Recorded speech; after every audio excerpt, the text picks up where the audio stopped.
क्या भारत और रूस के रिश्ते आने वाले समय में एक नए स्तर पर पहुंचने वाले हैं?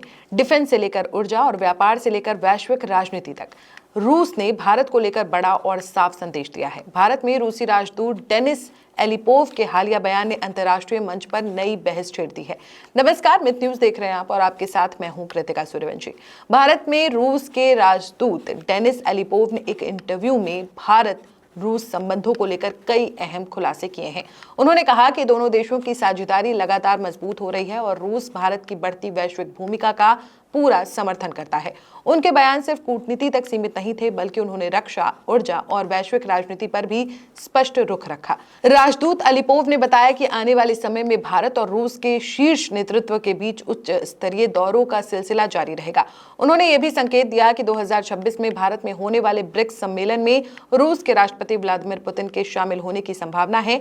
इससे पहले पुतिन की भारत यात्रा हो चुकी है और अब रूस प्रधानमंत्री नरेंद्र मोदी के स्वागत की तैयारी कर रहा है। ये साफ संकेत है कि दोनों देशों के बीच राजनीतिक भरोसा लगातार मजबूत हो रहा है। भारत और रूस के रिश्तों का सबसे मजबूत हिस्सा हमेशा से रक्षा क्षेत्र रहा है। राजदूत ने बताया कि S-400 एयर डिफेंस सिस्टम की बची हुई डिलीवरी जल्द भारत को मिल जाएगी। इसके अलावा उन्होंने भारत रूस की संयुक्त परियोजनाओं जैसे ब्रह्मोस मिसाइल, AK-203 राइफल को भी बड़ी सफलता बताया। उन्होंने यह भी कहा कि भारत ने रूस के एडवांस फाइटर जेट Su-57 में रुचि दिखाई है। हालांकि कई डिफेंस डील सुरक्षा कारणों से सार्वजनिक नहीं की जाती। ये दिखाता है कि दोनों देशों का सैन्य सहयोग रणनीतिक रूप से बेहद महत्वपूर्ण बना हुआ है। ऊर्जा क्षेत्र में भी रूस ने भारत को भरोसा दिलाया है। अलिपोव ने साफ कहा कि वैश्विक तनाव के बावजूद रूस भारत की जरूरत के अनुसार कच्चा तेल और LPG सप्लाई करता रहेगा।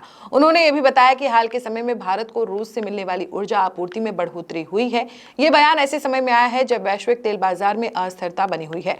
भारत और रूस अब अपने व्यापार संबंधों को और विस्तार देने की दिशा में काम कर रहे हैं। दोनों देशों ने $100 अरब के व्यापार लक्ष्य को हासिल करने का महत्वाकांक्षी लक्ष्य रखा है। फिलहाल भारत रूस से बड़ी मात्रा में तेल खरीद रहा है, जिससे व्यापार असंतुलन बना हुआ है। इसे संतुलित करने के लिए रूस चाहता है कि भारत अपने कृषि उत्पाद, मशीनरी और अन्य वस्तुओं का निर्यात बढ़ाए। एक महत्वपूर्ण बदलाव यह भी है कि अब दोनों देशों के बीच लगभग 95% व्यापार अपनी अपनी राष्ट्रीय मुद्राओं में हो रहा है। इससे अमेरिकी प्रतिबंधों और डॉलर पर निर्भरता का असर कम हुआ है और नई वित्तीय व्यवस्था को मजबूती मिली है।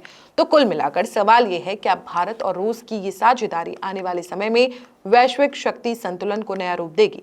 डिफेंस, ऊर्जा और व्यापार तीनों मोर्चों पर यह रिश्ता लगातार मजबूत होता दिख रहा है। हम इस पर नजर बनाए हुए हैं, आप तक भी अपडेट पहुंचाते रहेंगे। बने रहे हमारे साथ, देखते रहे मित न्यूज।